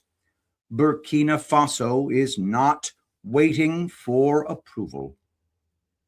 It is claiming control of its future. We could also point to Venezuela as another place where the old colonial empire is being dismantled. So there is optimism that the future game will not facilitate corruption, or at least not as much. But there still remains the question of the ill-gotten gains of all these corrupt individuals. E.M. Burlingame articulated it well here. Genuine concern right now that could quite literally lead to revolution, bloody revolution, and not by these idiots in the street in Minneapolis, et cetera, is that the growing belief is that what's happening right now is we're going through a structured collapse and transition to lock in the theft of generations of stolen wealth, and that there is no plan, no articulation of how any of that wealth will ever be restored to the American people, and that the people that are doing this, the ones that are doing the structure, the restructure and all these clever, brilliant ways, right, that has to happen, are locking in their own theft because every single one of them was made incredibly wealthy by this theft. And Donald Trump as a person and as a deal maker is not designed psychologically to hold the line against the theft. His goal and his failing as a person is to cut the deal that gets the least amount of violence. First of all, you need to think logically about this situation. Cue drop number 619. Note the last drops on the other board. Think logically. Refer to past crumbs. You have more than you know. Do you expect HRC, Hillary Clinton, George Soros, Hussein, Obama, etc., to stand in a public courtroom with potential crooked judges and tainted liberal juries? How do you defuse a bomb? Knowledge of which wires, strings to cut? Q. It really is like trying to defuse a bomb, because we need the system to keep running to avoid mass starvation. But at the same time, we want to identify the criminals' money. Remember, they set up the system in the first place as a money laundering scheme. So you have to expect that there will be multiple layers to unravel. From offshorepro.com, Swiss banking secrecy. Are Swiss bank accounts still secret in 2025? Swiss banking secrecy is a concept that has caught the world's attention for over a century. Switzerland emerged as a global hub for financial privacy in the late 19th century, but the formal recognition of banking secrecy was enshrined in the Swiss Banking Act of 1934. This law imposed strict penalties on bank employees who disclosed customer information. The penalties included prison sentences and fines. Throughout the 20th century, Switzerland attracted numerous foreign clients, including wealthy business people and politicians who wanted to hide their assets from tax authorities in their home countries. The Swiss banking system gained particular popularity during the 1950s and 1960s when tax offices in Europe and the US began ramping up their efforts against tax evasion. Unlike other countries, Switzerland remained a sanctuary for those wishing to hide their financial assets by maintaining a high degree of confidentiality. Back then, it was possible to open an anonymous, numbered bank account in Switzerland or Andorra, concealing income information from authorities in this way. Today, it's impossible to do that. Although Swiss banking secrecy was known for its absolute confidentiality, changes in 2018 weakened its influence significantly. These changes came about because of pressure from international organizations and countries looking for greater financial transparency. Why Swiss bank secrecy ended in 2018. The primary reason for the abolition of banking secrecy for foreign clients in Switzerland was the international community's demand in the fight against tax evasion and money laundering. Switzerland signed agreements with over 100 countries for automatic exchange of information, AEOI, under which Swiss banks must share account data of foreign clients with the tax authorities of their countries. This change took effect in 2018, marking the end of the golden age of Swiss banking secrecy for foreign clients. One of the most significant changes in international banking practice has been the requirement to comply with the Automatic Exchange of Information and the Common Reporting Standards, CRS. These agreements mandate banks to share client information with their respective tax authorities. This has been particularly important for American clients, as the Foreign Account Tax Compliance Act, FATCA, passed in the U.S. in 2010, requires foreign banks to provide information about U.S. citizens. In 2014, the U.S. accused Credit Suisse of helping American citizens and residents evade taxes. The essence of the accusations was that the bank assisted its clients in hiding assets and income from U.S. tax authorities, thus violating FATCA. In response to these accusations, the bank agreed to pay a significant fine of $2.6 billion as part of a settlement agreement. This was one of the largest settlements in U.S. history with foreign financial institutions. The claims from American authorities concerned not only violations of tax laws, but also allegations of orchestrating money laundering schemes. In particular, the bank was accused of having its employees actively advise clients on tax evasion by setting up bank accounts in offshore jurisdictions without notifying U.S. authorities. These accounts were used to conceal funds and avoid taxation. In response to these allegations, Credit Suisse admitted its guilt and agreed to pay the fine while committing to change its operations to comply with international tax and financial standards. As part of this settlement, the bank also agreed to provide tax authorities in the U.S. with information about its clients. This marked a significant step in the context of weakening banking secrecy. Moreover, this incident set a precedent demonstrating that Swiss banks can no longer operate completely independently of other countries' requirements, especially in the context of international agreements such as the Automatic Exchange of Information and FATCA. Following the Credit Suisse scandal, the bank had to take steps to improve internal controls, enhance compliance with international anti-money laundering and tax evasion standards, and improve transparency for clients and government agencies. Thus, the Credit Suisse scandal marked a significant milestone in the history of Swiss banking secrecy, illustrating that even traditionally strong defenders of confidentiality, like Swiss banks, cannot ignore international transparency and tax compliance demands.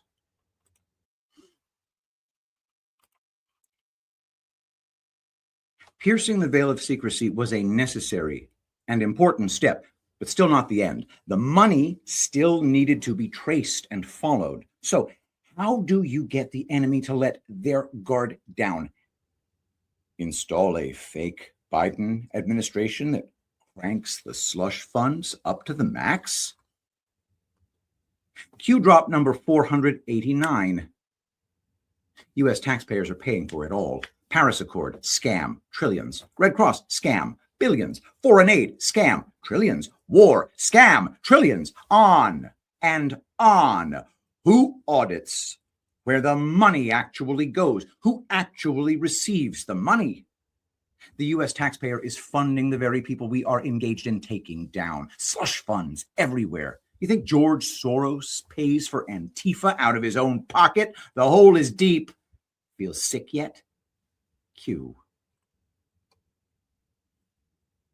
Now that you have found all their secret accounts, you just need to authorize their seizure. From TrumpWhiteHouse.archives.gov. Executive order blocking the property of persons involved in serious human rights abuse or corruption issued on December 21st, 2017.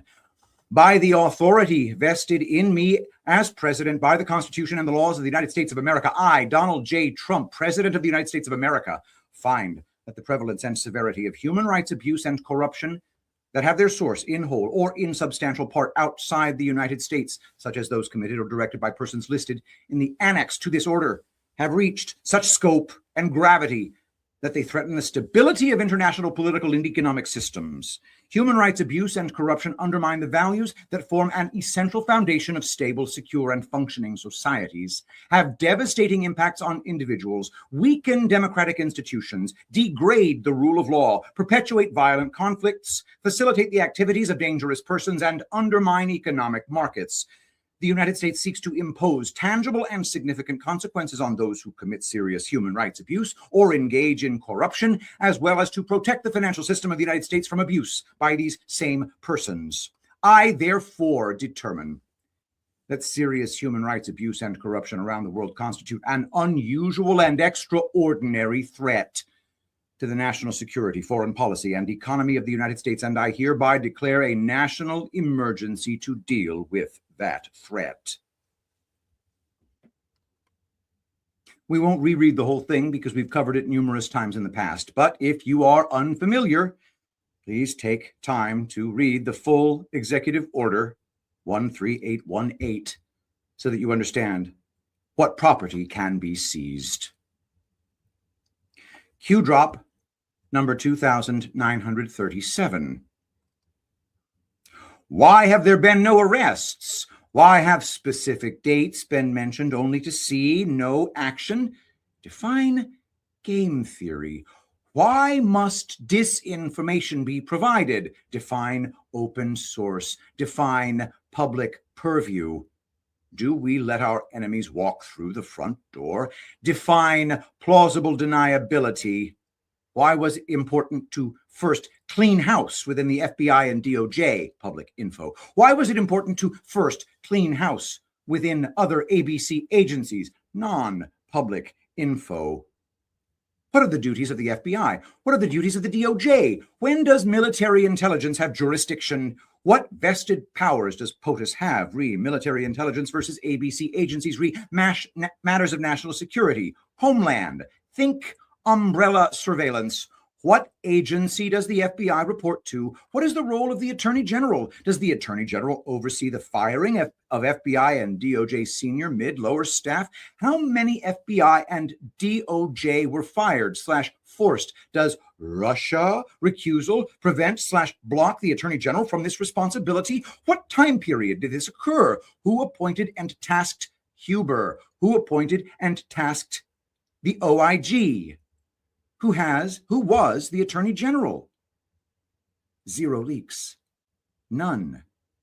Transfer from Attorney General 1 to Attorney General 2. Why might that be important? How do you avoid politically motivated attack, obstruction, attempt to block, obstruct Mueller? Optics are important. When are optics not important? Think Whitaker. Define stage set. Who recently walked on stage to take command? What stage experience did this person have? Think Bill Clinton impeachment. Has the stage been cleaned and cleared for the next performance? If the stage is clean, can the performance begin? How might transparency, D-class, fit into the dialogue? Define thesis statement. What benefits does this provide? Bar.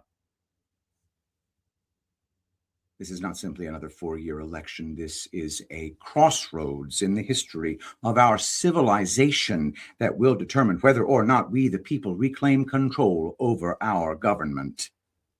POTUS. Logical thinking. Q.